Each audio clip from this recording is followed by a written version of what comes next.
Hello beautiful people, welcome to GS by as.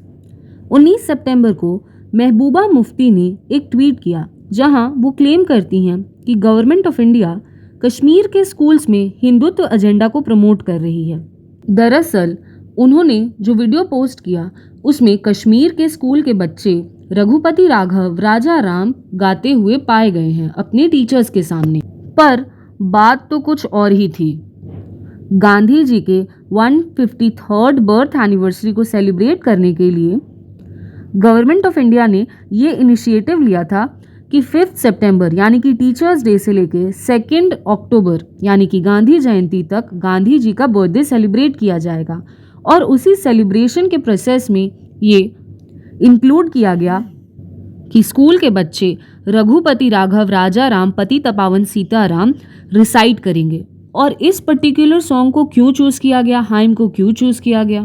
क्योंकि ये गांधी जी के one of the favourite hymns में से एक है।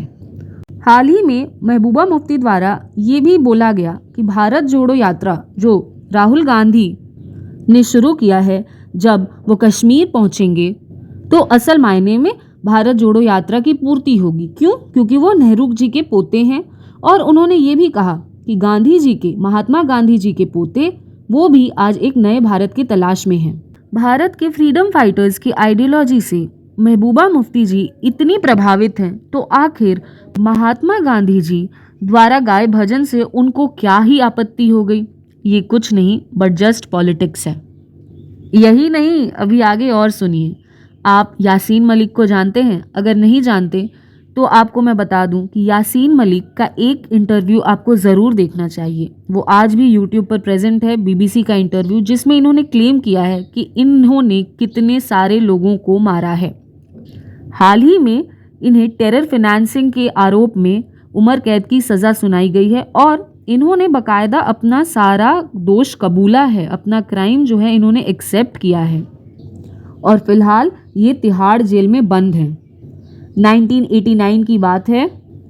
यासीन मलिक ने महबूबा मुफ्ती की बहन रुबिया सईद को किडनैप कर लिया था और आप जानते हैं कि अब ये चाहती हैं कि यासीन मलिक को छोड़ दिया जाए। भारत की सरकार यासीन मलिक के साथ बहुत गलत कर रही है इनके हिसाब से।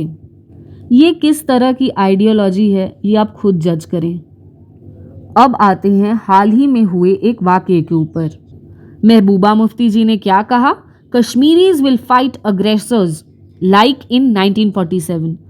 ये और इनका politics, it is just like another level. Aggressors ये किसको कह रही हैं? करंट में तो जम्मू एंड कश्मीर भारत का पार्ट है और उसे यूटी बना दिया गया है, पर ये निरंतर यही कोशिश करती हैं कि जम्मू एंड कश्मीर को उसका स्पेशल स्टेटस वापस दे दिया जाए।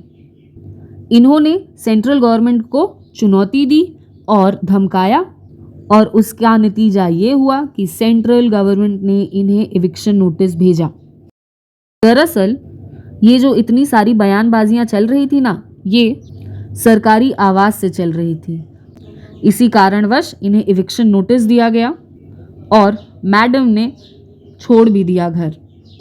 जब आर्टिकल 370 हटाया गया था ना, तो महबूबा मुफ्ती जी ने ये बोला था, मैं कोई भी पॉलिटिकल स्टेटमेंट देने के लिए तैयार ही नहीं हूँ जब तक कि हमें वापस आर्टिकल 370 रीइंस्टेट करके नहीं दिया जाएगा। बट बार बार देखा गया कि वो कुछ ना कुछ इसी संदर्भ में स्टेटमेंट देती गई और उसके बाद आराम से पॉलिटिक्स में रिटर्न आ गई। तो एटलीस्ट अपने बातों पे तो खरी उतरिए मैडम। मैंने उस नोटिस का इमेज लगा रखा है, आप देख सकते हैं। ये वही नोटिस है जो उन्हें थमाया गया था, एविक्शन नोटिस।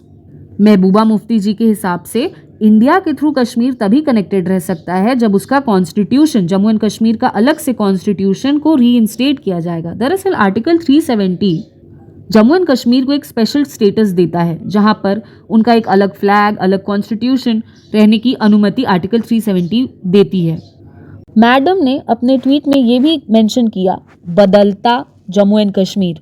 तो मैडम, कश्मीर तो वाकई में बदल रहा है। इमार ग्रुप ने ये डिक्लेयर किया है कि वो शॉपिंग मॉल डेवलप करेंगे श्रीनगर में और सितंबर के महीने में रिकॉर्ड ब्रेकिंग 20.5 लाख टूरिस्ट ने कश्मीर को विजिट किया पिछले 8 महीनों में।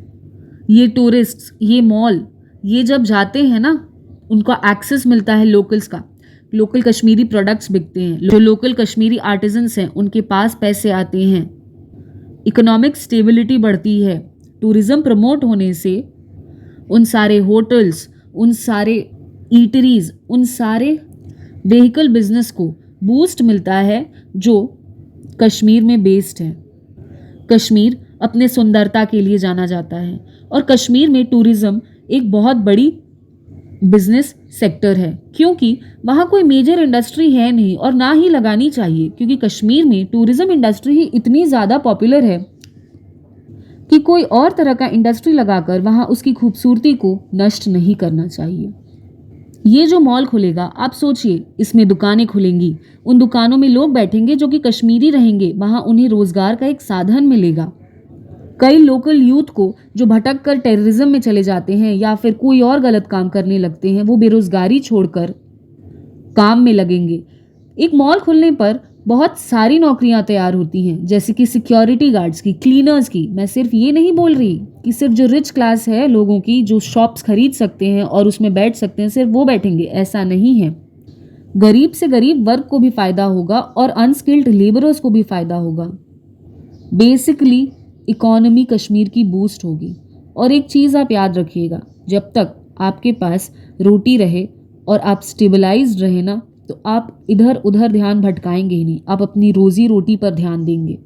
कश्मीर के लोग भी वही चाहते हैं। मैडम मुफ्ती को तो जो समझ में आया उन्होंने किया। आप अपने व्यूज़ ज़रूर कमेंट सेक्शन में मेंशन करिए, मैं बिल्कुल जानना चाहूँगी। वीडियो अगर आपको पसंद आया तो kindly like it and consider subscribing the channel if you want more such videos. Thank you so much. Good bye. जय हिंद।